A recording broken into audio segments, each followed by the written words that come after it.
Welcome back. This is Nick up here at Maple Motors in Hendersonville, Tennessee, and today we're going for a test drive in a 1966 Corvette.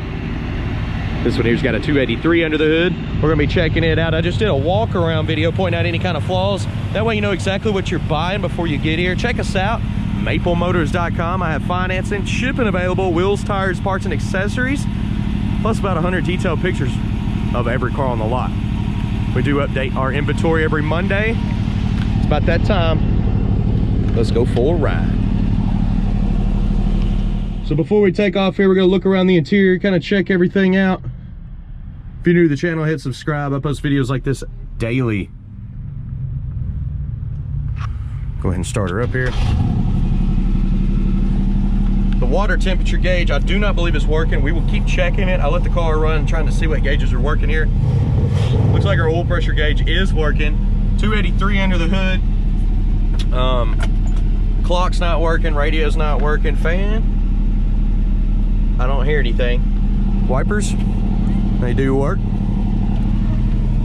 Mileage is showing 40,000 miles. It's hard to stand behind that because it's a 66 model, and we're definitely getting gas on the test drive. We'll be checking that out and seeing if that's working as well. Okay guys, we're getting ready to take off down the road. What do you think? Horn work? Not honking. All right, let's take off. All right, so I'm getting ready to take off down the road. Anything I see that this car needs, I will let you know. All right. There's no power steering on this one.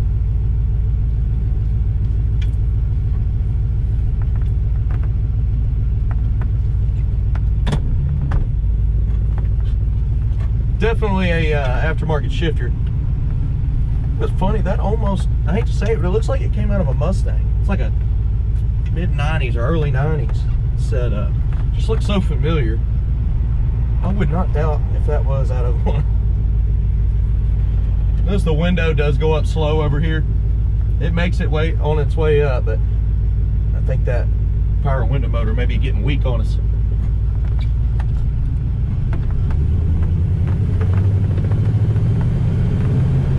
So, speedometer is coming up and working. The car's going straight as an arrow down the road. And the steering's pretty tight. I mean, it's got a little bit of slack, but you're going a little bit in these. If you get them too tight, you'll be kind of trying to steer yourself, correct yourself all the time.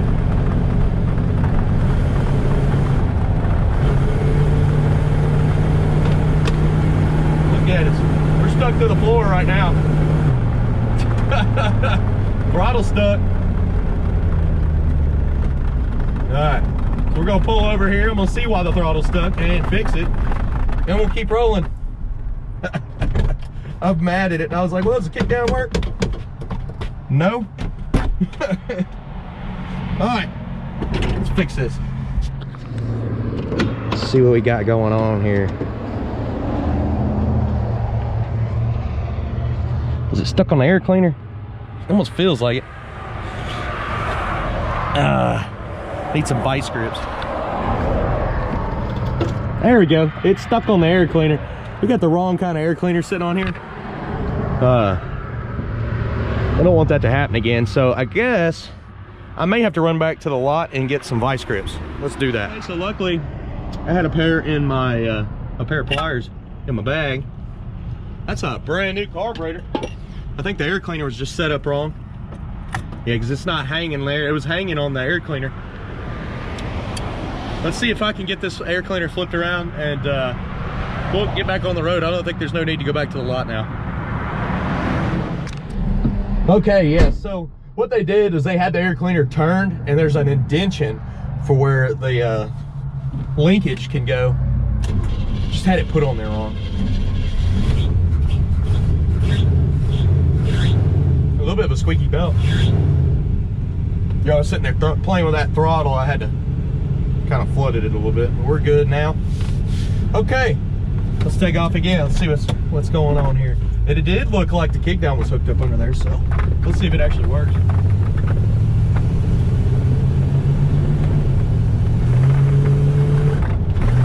I don't think it's set up right. I'm flooring it now and it's not kicking down. Brakes are good. Yeah, stopping good there. that guy was trying to turn out there. He still had the fast lane to go in, but he like put his hands up because I'm over here trying to brake. He has no idea.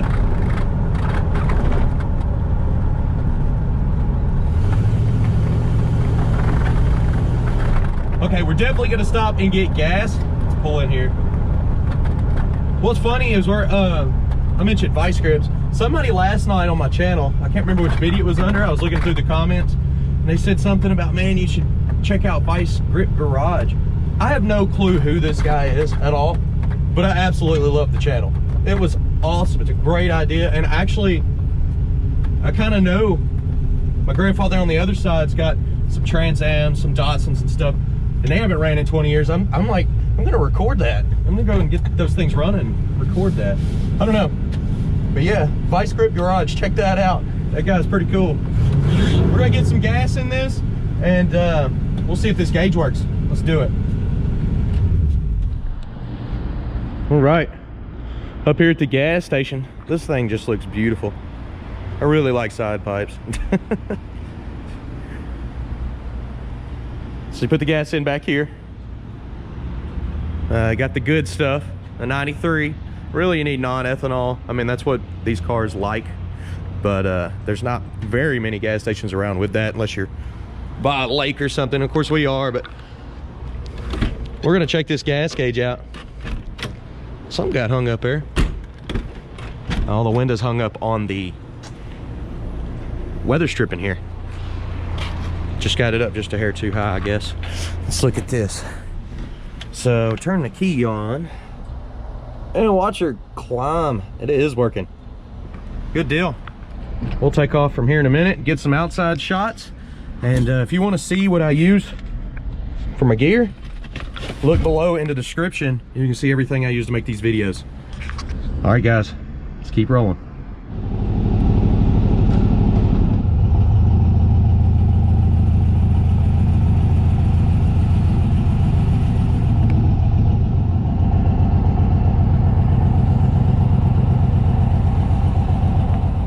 So yeah, I was circling around the parking lot here, and I noticed the temp gauge works.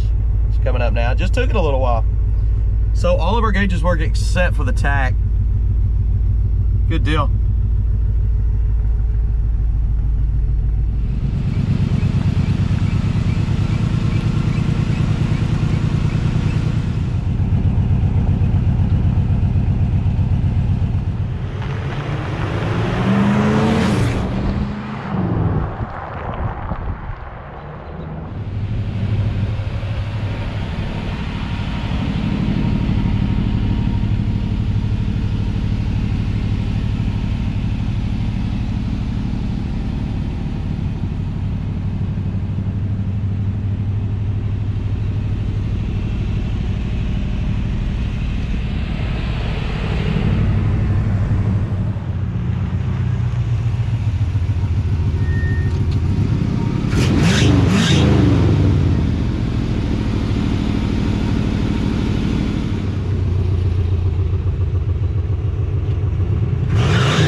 Okay, so we're getting ready to take off, and my temp gauge quit working again.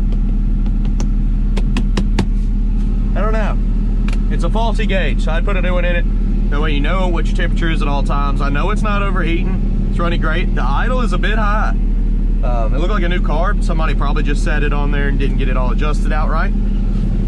Window over here, the more I mess with it, look how much faster it's going. If you watch the walk around video, that thing wasn't even moving up. I think it just needed some use. It may be weak, but it's going up and down the more I use it, better and better. So let's head back to the lot now. We can adjust that carb when we get there. All I brought was a pair of pliers, so I'm not gonna do it here. Let's take off. So far, so good.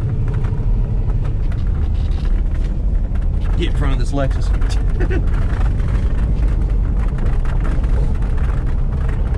Suspension wise, it's okay. A lot of little squeaks going on behind me.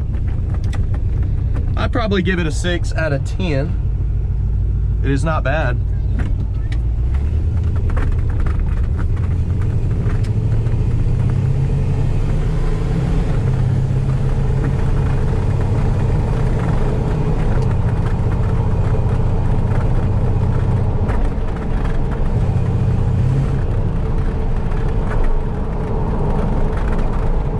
That's probably why the kickdown wasn't hooked up correct. I bet you somebody put a brand new carb on it and just didn't get it all set up right. They're fairly easy to set up. Kickdowns though, I usually take them to the tranny shop and let them tune it in.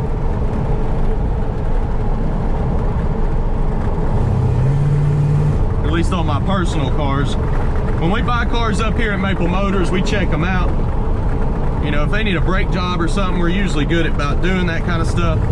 But if it's running like this, it's ready to go. I'm gonna tell you the flaws, and if you like it, you like it. If you don't, we're always gonna buy more cars, so.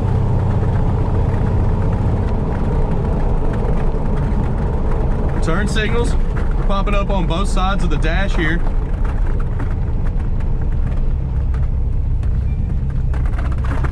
Speed bump's halfway down this road.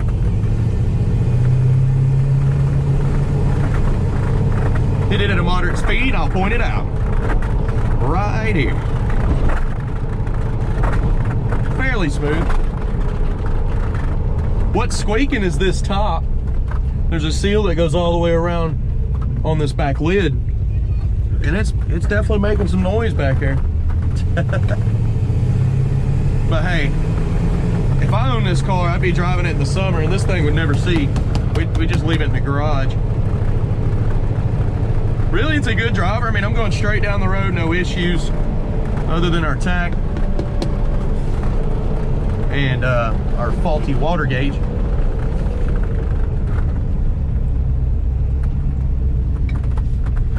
We're gonna turn around right here and head on back to the car lot. We're coming through Brian's Motorsports parking lot right now. He has got a lot of cool rides. Try to get this guy to move on a little bit. He's always working on stuff down here.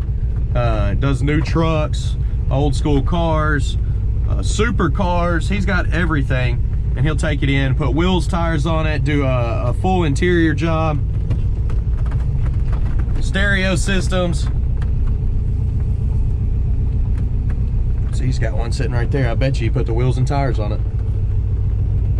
He usually has some classics sitting down here, but check him out, briansmotorsports.com. He's definitely worth getting a look at because he's walking distance to Maple Motors. And I've had a lot of people buy cars and then they'll send it right down here before they ship them to California or wherever they're from.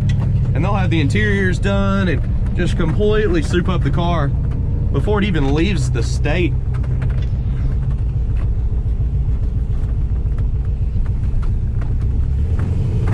People are just kind of randomly parked around here today.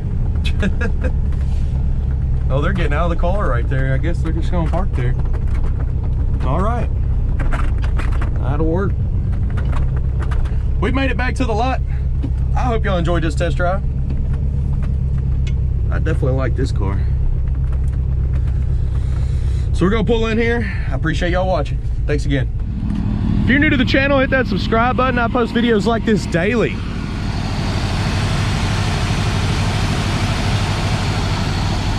You can check out close to 100 detailed pictures of this car and every car on the lot at maplemotors.com. Also have financing and shipping available. We could ship these cars all over the country. If you're out of the country, I can get it to the border. You have to go the rest of the way. All right, guys. I want to thank y'all for watching. Thank y'all for sharing these videos. That helps us out greatly. And telling your friends. I hear about it all the time from referrals. That is awesome, guys. I appreciate everything. I'll see you in the next video. Later.